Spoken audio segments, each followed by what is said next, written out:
Hey guys, hopefully everyone is doing well. Today our target is to solve 11.3, 11th chapter, third question. Okay,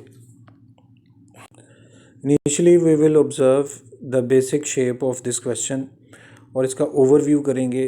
यहाँ जो important matter है, सबसे पहले headings आप देखें, वहाँ पे expansion versus replacement cost cash flows हैं. एक्चुअली आपको थोड़ा सा इसका कॉन्सेप्ट समझना है.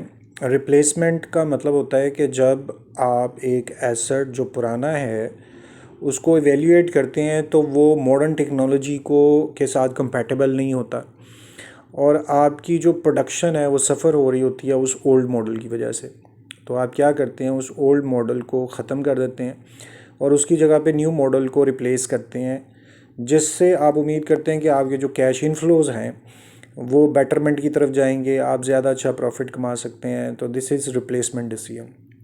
एक्सपेंशन का मतलब ये होता है, ये भी अ सॉर्ट ऑफ रिप्लेसमेंट होती है, लेकिन इससे ये होगा कि जो पुराना एसेट है वो बिल्कुल बेकार हो गया हुआ है और वो रिप्लेस नहीं हो सकता.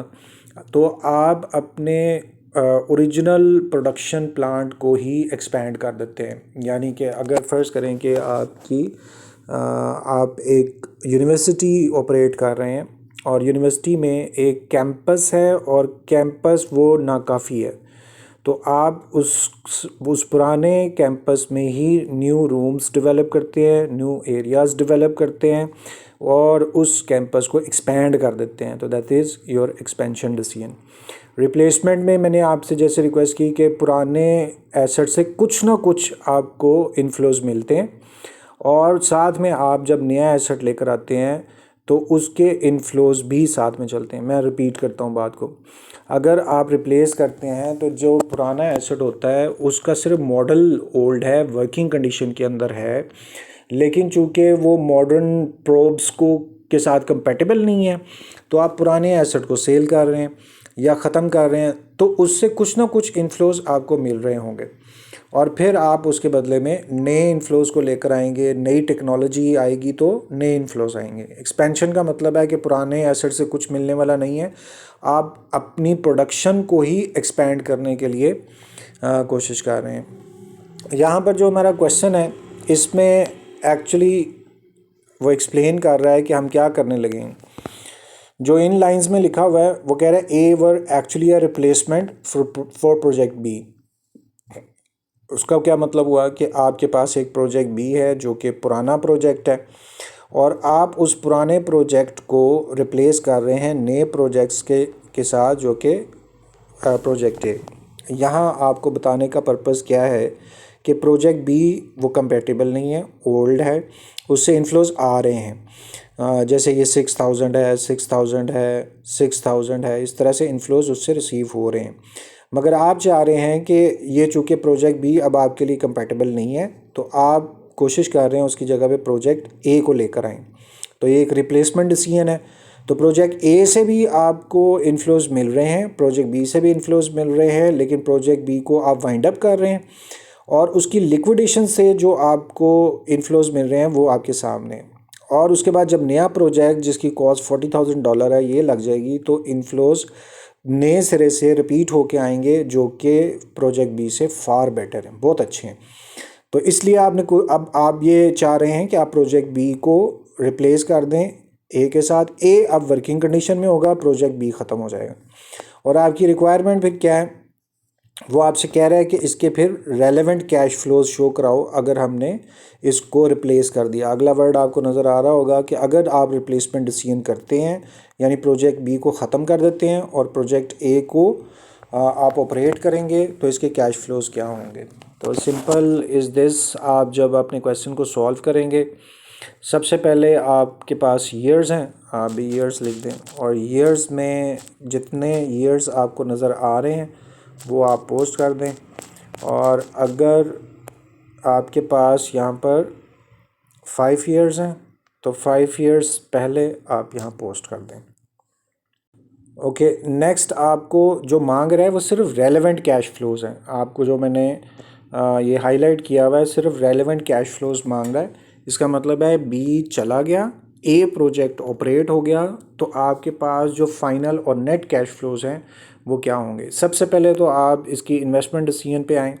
यहाँ पे 40,000 इन हो रहा है, यानी कि 40,000 वाला प्रोजेक्ट इन हो रहा है, तो आप इन्वेस्ट कर रहे हैं 40,000 और पुराना प्रोजेक्ट जो है उसकी वर्थ है 12,000, यानी कि जब वो लिक्विडेट हो जाएगा, ख़त्म हो जाएगा, तो उससे पुराना प्रोजेक्ट बेचने पर आपको 12,000 मिलेंगे। इसका मतलब जो इनिशियल इन्वेस्टमेंट है वो 40,000 की नहीं होगी। 40,000 आप पे कर रहे हैं प्रोजेक्ट ए के लिए, उसमें से 12,000 आपको मिल गया, तो रिमेनिंग बैलेंस जो है वो प्रोजेक्ट ए की इनिशियल इन्वेस्टमेंट है।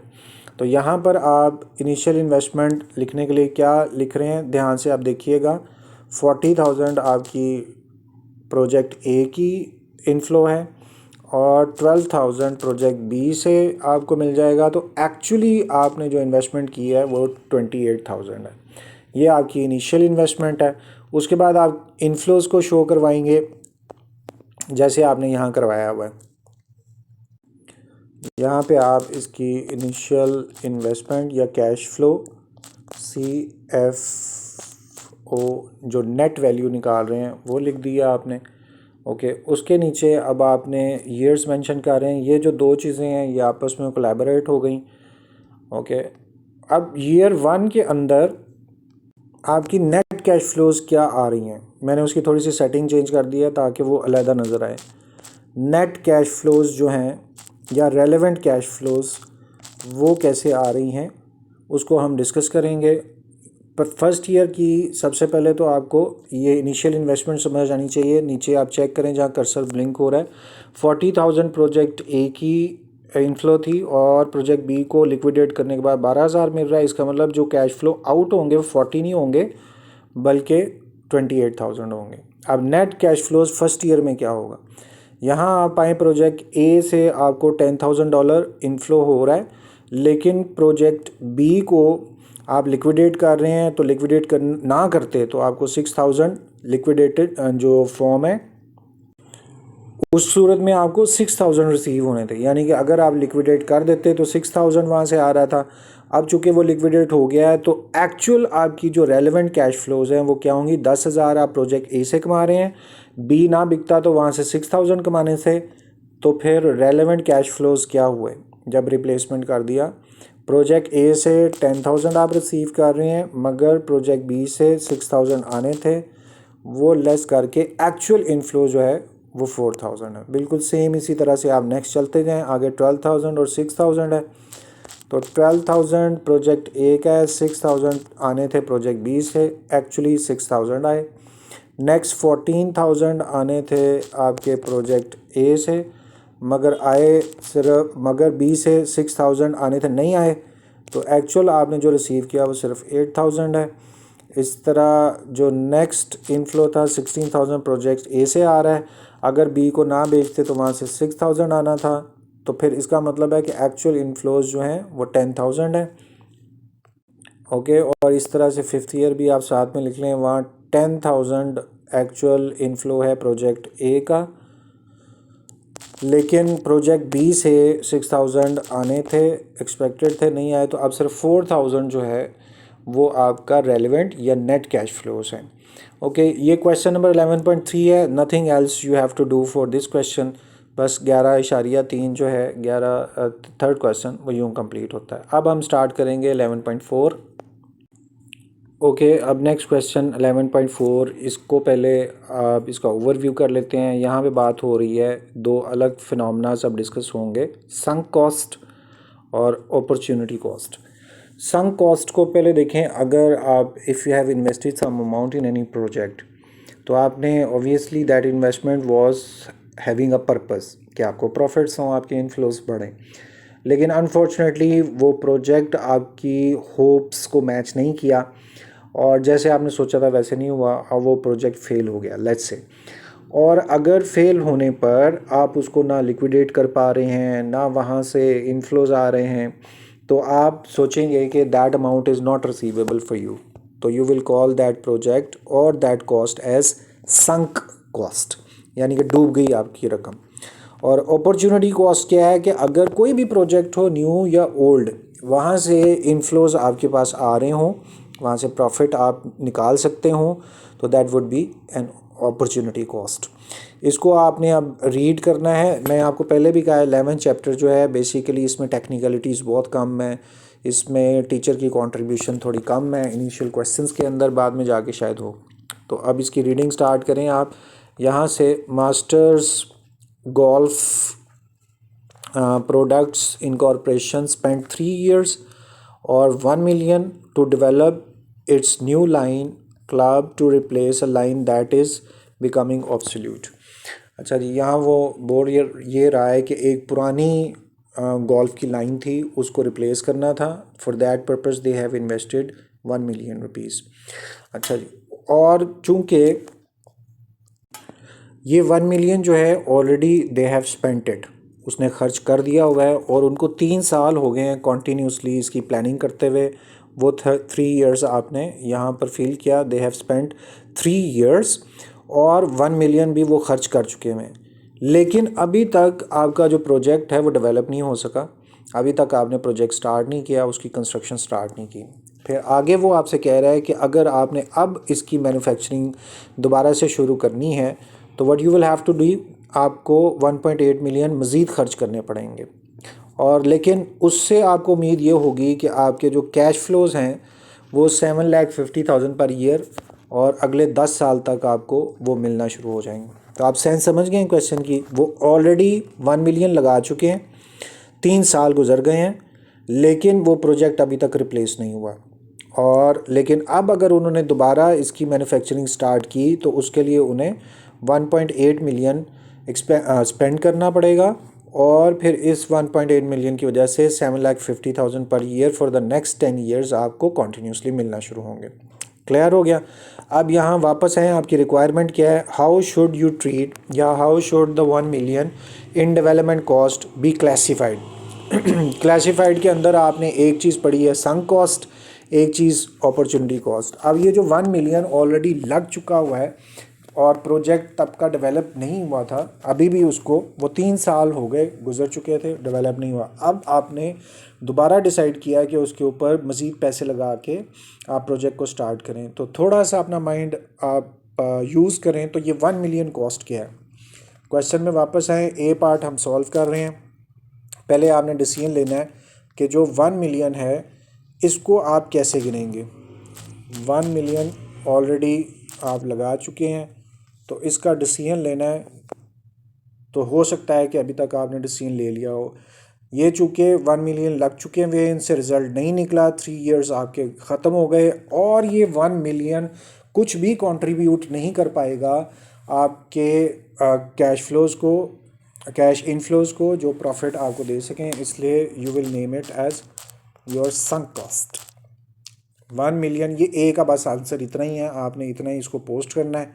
फिर आप बी देखें, बी में 250,000 की बात कर रहा है और वो आगे लिखा हुआ है the company has determined what that the existing line could be sold to competitor for 250,000।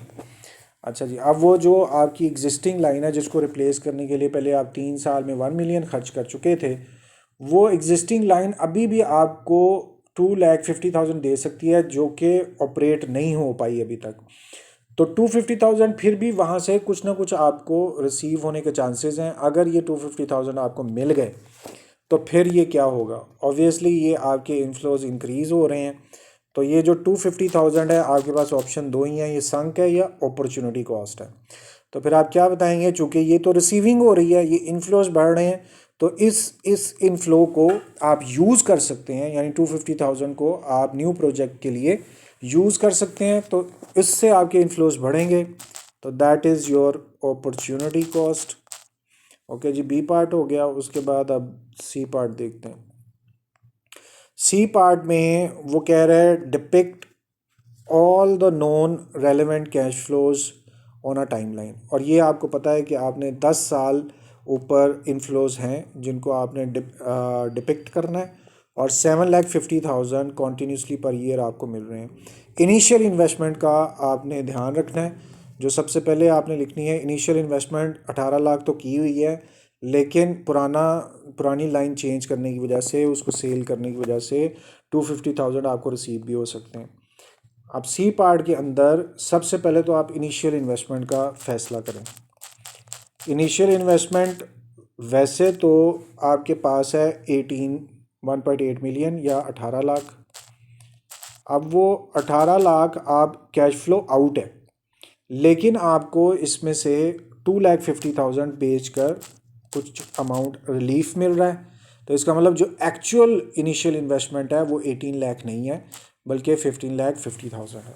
ये बात समझ ली। सी पार्ट में सबसे पहले इनिशियल इन्वेस्टमेंट आपने निकाली, और वो कैसे, एक दफ़ा रिपीट कर रहा हूँ, 18 लाख रुपया टोटल कैश फ्लो आउटवर्ड था, मगर पुरानी लाइन बेचने पर आपको 250,000 रिसीव भी हो सकते थे, इसलिए जो आपका इनिशियल इन्वेस्टमेंट है दैट इज़ 15,50,000। अब यहाँ पर आप ईयर्स मेंशन करें, क्योंकि हमने इनफ्लोज शो करवाने हैं। तो ये जो कैश फ्लो इनवर्ड है, कैश फ्लो आई, वो आप यहाँ पर शो करवा दें। ओके, ये जो इनिशियल इन्वेस्टमेंट है ये आपस में एक दूसरे से रिलेटेड है, इनको हमने अलहदा कर दिया। अब ईयर्स 10 है, तो इसका मतलब है कि आप 10 ईयर्स तक कॉन्टीन्यूसली इनफ्लोज रिसीव कर रहे होंगे। ओके, टाइम बचाने के लिए मैंने ईयर्स लिख दिए हैं, और यहाँ पर आपने लिखने क्या कैश इनफ्लोज आपके पास आएंगे। तो आपको ये बात पता है कि उसने डिस्टर्बेंस कोई क्रिएट की नहीं। वो आपसे कह रहा है कि 7,50,000 for the next 10 years continuously आपको रिसीव होते रहेंगे। ये कैश इनफ्लोज हैं। पहले साल आपको 7,50,000 मिलेगा, और अगले साल फिर दोबारा से वही 7,50,000, फिर उससे अगले साल, अगले साल, अगले साल, और all 10 years they will receive same 7,50,000। तो ये इनफ्लोज इसके शो हो गए। जो इनिशियल इन्वेस्टमेंट है वो माइनस में शो होगी, यानी कि वो आउटवर्ड हो रही है, तो वहाँ भी आप माइनस शो करवाएंगे। लेकिन ये क्वेश्चन नंबर 11.4 का ए, बी और सी पार्ट हो गया। अब हम करेंगे क्वेश्चन 11.5। अब यहाँ क्वेश्चन नंबर 11.5 में देखिए, वहाँ पर भी दो कॉन्सेप्ट आपको नज़र आ रहे हैं, संक कॉस्ट है और अपॉर्चुनिटी कॉस्ट है। और दूसरा काम ये कर रहा है कि आपके सामने ए पार्ट, बी पार्ट और सी और इस तरह से ई तक आपके पास वो स्टेटमेंट्स दे रहा है। आपने ये स्टेटमेंट पढ़नी है, और स्टेटमेंट के दो में से एक ही आंसर हो सकता है, या तो वो संक कॉस्ट होगी या फिर वो अपॉर्चुनिटी कॉस्ट होगी। तो दोबारा आप थोड़ा सा मैं डिपिक कर दूं कि संक कॉस्ट वो है जहां से आपको इनफ्लोज मिलने का चांस ख़त्म हो गया, अब वहां से आपको प्रॉफिटेबिलिटी नज़र नहीं आ रही, वो अमाउंट अब वापस नहीं आएगी, that is called sunk cost. Opportunity cost ये है कि जहां से आपके इनफ्लोज बढ़ने का चांस हो, आप इन्वेस्ट करें और आपके पास इनफ्लोज आ जाएँ। ओके, तो हम इसको जल्दी से रीडिंग स्टार्ट करते हैं। कैवॉल जो है वो बेसिकली किसी कंपनी का नाम है, आप इसको इग्नोर कर सकते हैं। would be able to use same tooling which had a book value of 40,000 on a new machine tool as it had used on the old one. Okay, अब इसका मतलब क्या हुआ कि एक आपके पास मशीन का टूल है, वो पुरानी मशीन में यूज़ हो रहा था, और आपने उसको $40,000 के अंदर ख़रीदा था। अब आप मुझे ये बताइए कि जब वो पुराना टूल है और वो आपने उसके 40,000 स्पेंड कर दिए हुए हैं, ख़र्च कर दिए हुए हैं, अब वो ना आप बेच रहे हैं, सिर्फ आपके ख्याल के अंदर कि वो न्यू मशीन में यूज़ हो सकता है, अभी यूज़ नहीं हुआ, तो वो 40,000 क्या वापस आ सकते हैं? तो चूँकि वो 40,000 ऑलरेडी आप ख़र्च कर चुके हुए हैं, वो सेलेबल अब वो कंडीशन में भी नहीं है आपका टूल, तो 40,000 की रिटर्निंग भी आपके पास नहीं है, इनफ्लोज आएंगे नहीं। तो in this condition when 40,000 has already been spent, 40,000 रुपया कुछ साल पहले आप ऑलरेडी लगा चुके हुए हैं, वो वापस आने का कोई चांस बन नहीं रहा। उससे कोई फ़र्क नहीं पड़ता कि वो न्यू प्रोजेक्ट में आप खर्च करें या ना करें, लेकिन उसके इनफ्लोज आपको नहीं मिलेंगे, ना ही 40,000 वापस आ रहा है। तो that is why A part के लिए आप चूज़ करेंगे कि ये संक कॉस्ट है। तो पहला पार्ट, और उसका जवाब आपने सिर्फ ये लिख देना है कि ये संक कॉस्ट है। आगे रीज़निंग आपने, जो मैं ओरल डिस्कशन में लेके आ रहा हूँ, एक लाइन में आपने उसकी रीज़न भी साथ में लिख देनी है कि वहाँ पर कोई इनफ्लोज रिसीव नहीं हो रहे। ओके, अब बी पार्ट की तरफ चलते हैं। वहाँ वो कह रहा है दोबारा, कैवॉल वो कंपनी का नाम है, would be able to use its existing computer system. उसके पास कोई पुराना कंप्यूटर पड़ा हुआ है और वो किस काम के लिए यूज़ करना चाह रहा है, डेवलप प्रोग्राम्स, नए प्रोग्राम बनाने हैं फॉर ऑपरेटिंग न्यू मशीन। हाँ, ये एक अच्छी बात आपको नज़र आ गई कि उसके पास एक पुराना कंप्यूटर सिस्टम है और उससे वो यूज़ करेगा न्यू मशीन के अंदर उसको ऑपरेट करने के लिए, और old machine did not require these programs. Second, आपको वो कह रहा है कि अब इसको जो ये कंप्यूटर प्रोग्राम है ये ज़रूरी ही नहीं है पुरानी मशीन के लिए, तो उस पूरे के पूरे प्रोग्राम को आप न्यू मशीन के लिए ऑपरेट करेंगे। और फिर उसके पास एक्सेस कैपेसिटी अवेलेबल है। क्या मतलब, उसके पास पहले ही कैपेसिटी एक्सेसिव पड़ी हुई है, और वो क्या कह रहा है कि जो ओल्ड मशीन का टूल है, जो कंप्यूटर सिस्टम है, उसको हम न्यू मशीन पे यूज़ करें, और जो एक्सेस कैपेसिटी आपके पास पड़ी हुई है वो किसी और फर्म को आप दे दें, और उससे आप 17,000 एनुअल फ़ीस रिसीव करते रहेंगे, यानी इनफ्लोज आपके पास आ रहे हैं सब। ओके, होपफुली आपने अंडरस्टैंड कर लिया है। आपके पास एक पुराना कंप्यूटर का सिस्टम है, आपने क्या किया, उस सिस्टम से न्यू मशीन चलानी है और चलाई जा सकती है, और जो आपके पास उसके अलावा सॉफ्टवेयर्स पड़े हुए हैं, जो कंप्यूटर की जो एक्सेसिबिलिटी है वो आपके पास पड़ी हुई है, आप उसे किसी और को दे दें जो एक्सेसिव पड़ी हुई है, और वहाँ से आपको 17,000 मिल रहे हैं। इसका मतलब है कि पुराने कंप्यूटर सिस्टम को ऑपरेट करने से हमें फ़ायदा होगा कि हमारी जो एक्सेसिव कंप्यूटर की एक्सेसिबिलिटी है वो कहीं और यूज़ होकर 17,000 जनरेट करेगी हर साल। इसका मतलब है कि आपको कुछ ना कुछ इन्फ्लोस आ रहे हैं। जब वो आ रहे हैं तो रकम डूब नहीं रही, बल्कि उस ओल्ड कंप्यूटर सिस्टम की वजह से 17,000 एनुअल आपको मिलेंगे। तो अब आपको पता चल ही गया होगा, जो बी पार्ट है वो संक नहीं है बल्कि अपॉर्चुनिटी कॉस्ट है। तो यहाँ आप मेंशन कर दें कि ये अपॉर्चुनिटी कॉस्ट है। ओके, अब हम सी पार्ट की तरफ चलते हैं और वहाँ देखते हैं क्या स्टोरी नई स्टार्ट हुई है। सी पार्ट के अंदर वो बोल रहा है दोबारा कैवॉल के would have to obtain additional floor space. उसको लेट्स से कि आप, जैसे हमारा कैंपस है यूनिवर्सिटी का, तो अगर स्टूडेंट्स, नंबर ऑफ़ स्टूडेंट्स बढ़ रहे हैं तो हमें एक और कैंपस की जो ज़रूरत है to accommodate the larger machine tool. एक नई मशीन आपने परचेज़ की है, और न्यू मशीन परचेज़ करने के लिए आपको अलहदा से ज़्यादा सारी जगह चाहिए, और उस जगह को the space that would be use to currently being leased to another company for 10,000 per years. अब फिर आपको समझ लग गई होगी कि ये क्या बात कर रहा है। उसके पास एक एडिशनल फ्लोर है।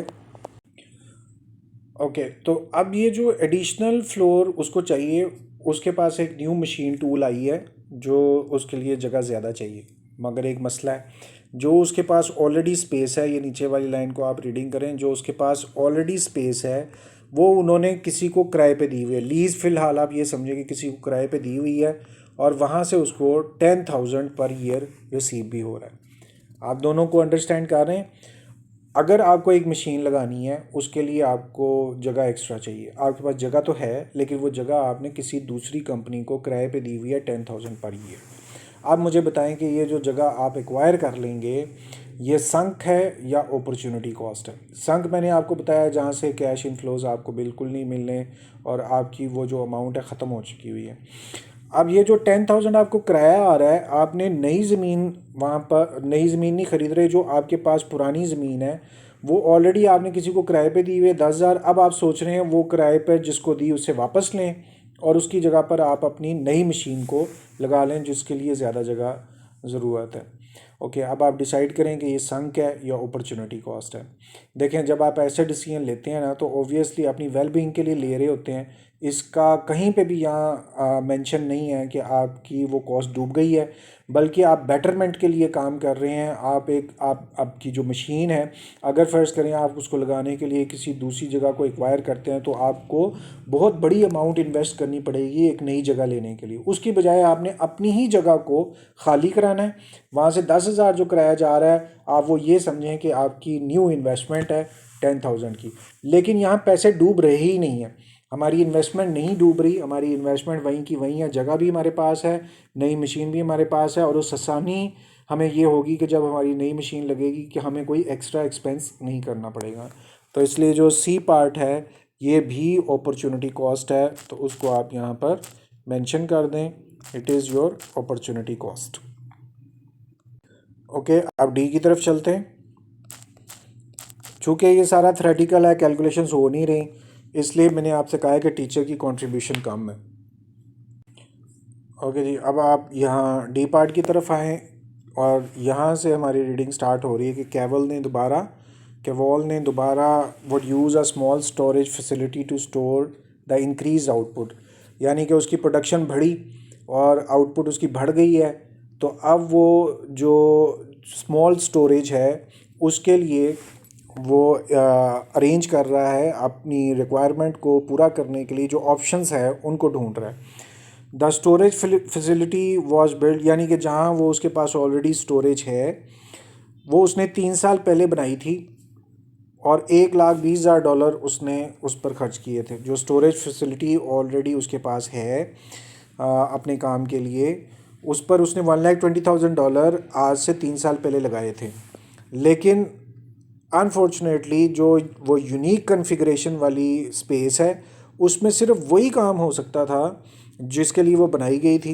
अब वो जो लोकेशन है करंटली ऑफ, ये सबसे ज़्यादा इम्पोर्टेंट वर्ड है, नो यूज़ ईदर फॉर केवॉल और अदर फर्म। अब वो जगह इस तरह की है कि वहाँ पर ना तो केवॉल के वो काम आ सकती है अब, और ना ही कोई दूसरी फर्म, क्योंकि वो जगह उसकी जो फिज़ीक है वो इस तरह की है कि वो यूज़ेबल नहीं है। देखिए, नॉर्मली हम जब अपना बिज़नेस स्टार्ट करते हैं ना, तो हम ऐसी कोशिश करते हैं कि आइडियोलॉजी ऐसी हो कि ऐसा कोई काम ना कर रहा हो, और हम ऐसी प्रोडक्ट बनाएं जो इतनी यूनिक हो कि पूरी दुनिया के अंदर उस जैसी कोई प्रोडक्ट ना बन रही हो। तो नॉर्मली जब ऐसे क्रिएटर्स होते हैं, इसमें कुछ बुरा नहीं है, हमें क्रिएटिविटी को एक्सेप्टेंस देनी चाहिए, वेलकम करना चाहिए और ज़रूर क्रिएटिव प्रोडक्ट्स को लाना चाहिए। लेकिन लेट्स से अगर वो प्रोडक्ट जो है वो क्रिएटिव है, यूनिक है, तो फिर उसके लिए जो एक्सेप्टेंस है वो भी यूनिक होगी। फ़र्ज़ करें वो सिर्फ आपको पसंद है वो एक पर्टिकुलर डिज़ाइन या वो प्रोडक्ट, तो आप जैसे कितने लोग होंगे राइट लेफ़्ट पर, वो भी कम हो जाएंगे, तो इसका मतलब उसकी एक्सेप्टेबिलिटी भी कम हो जाएगी। ये मैं एक सजेशन दे रहा हूँ आपको कि जब भी आप प्रोडक्ट डिज़ाइन करें तो उस प्रोडक्ट को यूनिक ज़रूर होना चाहिए, लेकिन वो ऐसी यूनिक कि जिसकी एक्सेप्टेंस बहुत कम हो, तो फिर उसकी रीसेल वैल्यू भी ख़त्म हो जाती है। एक सिंपल सी एग्जांपल मैं आपको देता हूँ, hopefully you can understand. Honda की जो बाइक्स हैं उनमें दो तरह की 70s हैं, एक तो सिंपल 70 है और एक होंडा ड्रीम 70 है। उसका डिज़ाइन थोड़ा यूनिक है, ज़्यादा बेटर है और उसकी कंफर्ट बहुत ज़्यादा है। लेकिन जब आप उसको बाहर उसकी एक्सेप्टेंस पता करने के लिए जाएंगे तो आउट ऑफ 10 ओनली 1 और 2 people will like the design और the frame of that 70 dream. चूँकि उसकी एक्सेप्टेंस नहीं है, अब जब आप उसको बेचेंगे तो कोई उसको लेने के लिए तैयार नहीं होगा, रीसेल वैल्यू उसकी नहीं होगी। तो यहाँ सेम केवॉल के साथ वही हुआ कि उसके पास जो स्टोरेज का डिज़ाइन था वो यूनिक था, अपने यूज़ के लिए था। अब वो जो बाहर उसको सेल करने के लिए ऑफ़र कर रहा है तो कोई उसको एक्सेप्ट नहीं कर रहा। तो इसका मतलब ये हुआ कि वो स्टोरेज अब ना केवॉल के काम की है ना किसी और फर्म के काम की है। तो डी पार्ट के लिए आपका डिसीजन आ गया होगा, that is your sunk cost. अब वहाँ से कुछ भी आपको इन्फ्लोज नहीं मिलेंगे। अब ई पार्ट की तरफ चलते हैं। ई पार्ट लास्ट है और उसमें कह रहा है कि कवोल ने retain an existing overhead crane. इसका मतलब क्या हुआ कि वो कह रहा है कि जो उसके पास क्रेन है वो चाह रहा है कि वही क्रेन उसके पास रहे। लेकिन आगे वो लिख रहा है उसका प्लान ये था कि वो इस क्रेन को बेच दे और वहाँ से 1,80,000 उसको रिसीव हो। ये सारी प्लस में जा रही हैं बातें। उसका ख्याल था कि वो क्रेन एक उसके पास है, अब वो चूँकि पुरानी मशीन के साथ चल रही थी, वो उसे मार्केट में जाए और बेचे और 180,000 रिसीव हो। ये कैश फ्लो इनवर्ड आ रहे हैं। एक अच्छी खबर है कि पुरानी मशीन उसकी बिक रही है। लेकिन यहाँ वर्ड वो यूज़ कर रहा है कि वो कह रहा है कि 1,80,000 मिलने के बावजूद ही wants to retain this existing overhead crane. वो कह रहा है कि फिर भी मैं चाह रहा हूँ कि मैं इस मशीन को, इस क्रेन को ना बेचूँ, और ना बेचेंगे तो ज़ाहिर है उसका कुछ ना कुछ यूज़ होना चाहिए। वो यहाँ पर बोल रहा है कि ये क्रेन जो है पुराने पुरानी मशीन के लिए नहीं चाहिए, लेकिन इसकी बजाय वो अब ये सोच रहा है कि it would be use to position raw material on the new machine. तो पुरानी क्रेन उसके पास है, पुरानी मशीन पे उसका अब कोई काम नहीं है, वो चाहे तो इसको बेच दे, मार्केट में जाके 1,80,000 कमा ले, लेकिन उसने ये डिसाइड किया है कि वो इसको रिटेन रखेगा, अपने पास रखेगा और इसको न्यू मशीन के साथ यूज़ करेगा। तो ऑब्वियसली जब वो न्यू मशीन के साथ यूज़ होगी तो वो उसका यूजेज ही बता रहा है कि वो अब ज़ाया नहीं हो रही, न्यू मशीन के साथ काम होगा तो न्यू मशीन की वर्किंग होगी, वहाँ से इनफ्लोज आएंगे। यहाँ से आप बात फॉलो कर गए होंगे कि वो इनफ्लोज जो है वो चाहे तो 180,000 ले ले, चाहे वो इनफ्लोज न्यू मशीन के साथ बढ़ा ले, दोनों बातें एक ही हैं, दोनों सूरतों में उसको इनफ्लोज मिल रहे हैं। मगर उसने डिसीजन ये किया कि रखनी है मशीन, क्रेन को अपने पास रखना है, न्यू मशीन के साथ यूज़ होगी तब भी आपके इनफ्लोज बढ़ेंगे। इसलिए फ़ाइनल डिपिक्ट हम कर रहे हैं कि ये अपॉर्चुनिटी कॉस्ट है, साथ में आप मेंशन कर दें। और जो रीज़निंग मैंने आपसे कहा है कि अपनी ओन वर्डिंग में एक एक लाइन में आप यहाँ लिख दें। होपफुली आपने अंडरस्टैंड कर लिया होगा। ये जो हमारे 3 क्वेश्चन थे जिसमें हमने 11.3, 11.4 और 11.5 सॉल्व किए। Hopefully you people have understood. कोई भी अगर क्वेरी हो तो आप डायरेक्ट मेरे से कांटेक्ट कर सकते हैं। If there is any question तो I will try to answer instantly. Next question के सोल्यूशन तक अपना ख्याल रखिएगा। दोबारा मुलाकात होगी। अल्लाह हाफिज़।